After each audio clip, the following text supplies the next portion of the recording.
Pode um padre se aventurar pelo mundo da política? No Brasil do século XIX, em Pernambuco, Frei Caneca foi além da pregação religiosa e se envolveu nas lutas pela independência. Ele esteve à frente da Revolução Pernambucana e da Confederação do Equador. Frei Caneca nasceu num bairro portuário de Recife, era de uma família humilde. Seu pai era português, a mãe já era nascida no Brasil. E o pai de Joaquim Rabelo era tanoeiro. Daí vem o nome, o apelido, né, que ele ficou de Frei Caneca. Caneca vem daí. Ele conseguiu fazer seus estudos e sua formação religiosa no convento do Carmo. Era um convento muito rico em Pernambuco e que acolhia os filhos das elites, né, pernambucanas, mas também aceitava alguns alunos de origem mais modesta. Educado na tradição cristã, aos 22 anos o rapaz ordenou-se frade e adotou o nome pelo qual é conhecido até hoje, Joaquim do Amor Divino Caneca. Nessa época foi criado o Seminário de Olinda e ele conseguiu se matricular. Foi um seminário, o diretor, que era o bispo Azeredo Coutinho, pretendia, nesse seminário, difundir as ideias ilustradas na colônia.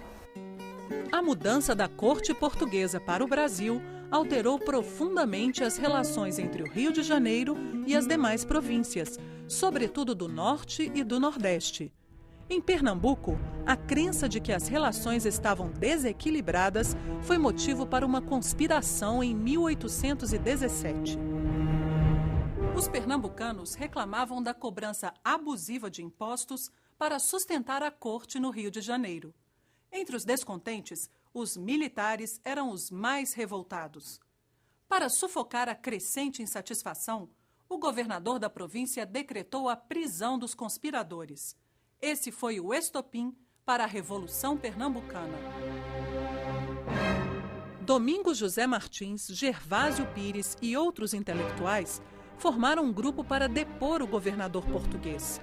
Frei Caneca foi um dos responsáveis pela organização do governo provisório da recém-decretada República Pernambucana. A revolução pregava a liberdade de imprensa e a tolerância religiosa. Os conspiradores tentaram apoio de Washington e Londres, e também das províncias vizinhas, onde conseguiram somente adesão parcial, pois grupos de fazendeiros temiam que a escravatura fosse abolida. Dividido, o movimento não teve como resistir. As tropas luso-brasileiras cercaram a província e dominaram os revolucionários. Ao todo, a República Pernambucana durou 75 dias. 3 pessoas foram executadas. Caneca foi condenado a 4 anos de prisão na Bahia. Em 1822, veio a independência do Brasil. Defensor da instalação de uma república constitucional, Caneca acreditou que Dom Pedro seria um representante dos pensamentos liberais. Mas quando o imperador convocou o exército, fechou a Assembleia Constituinte e outorgou sua própria Constituição, o Frei se rebelou. Para ele, a soberania do povo viria em primeiro lugar. As câmaras municipais de Olinda e do Recife rejeitaram a Constituição do imperador em junho de 1824. Em contrapartida, Dom Pedro nomeou um novo presidente para a província, desconsiderando a escolha feita pelas instâncias locais. O impasse abriu caminho para uma nova revolta em Pernambuco. Frei Caneca defendia que as províncias fossem autônomas e legitimamente representadas no governo central. Sua postura esteve traduzida nos textos publicados pelo Tifes Pernambucano, jornal fundado por ele. Assim como Cipriano Barata, Caneca usava a palavra para expressar a resistência das províncias frente à postura despótica de Dom Pedro. Em 2 de julho de 1824, foi proclamada a Confederação do Equador, reunindo desde a Bahia até o Grão-Pará. A conspiração previa um projeto republicano radical e era apoiada pelas classes populares urbanas, negociantes e alguns fazendeiros. O projeto constitucional da nova República priorizava o poder legislativo e suspendia o tráfico negreiro no Porto do Recife. Por restringir a escravidão, o movimento não conseguiu criar um consenso, pois atingia em cheio os interesses rurais, como já ocorrera em 1817. As divergências acabaram por enfraquecer a Confederação.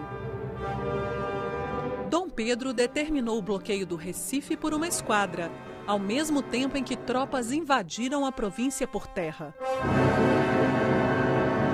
Ao lado de outros revolucionários, Caneca organizou a Divisão Constitucional da Confederação do Equador, reunindo 3.000 homens, mulheres e crianças.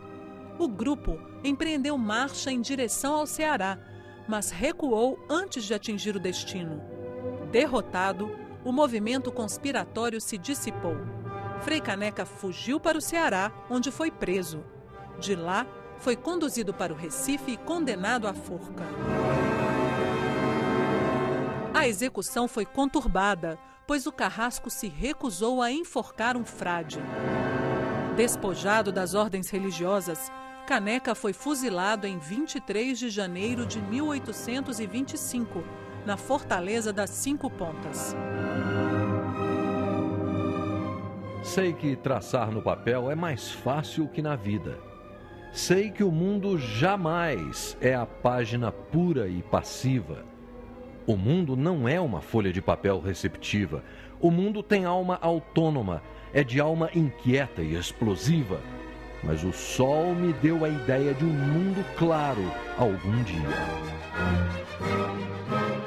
Por ser um dos pensadores mais atuantes de sua época, além de ardoroso defensor da autonomia e da liberdade, Frei Caneca é um dos construtores do Brasil.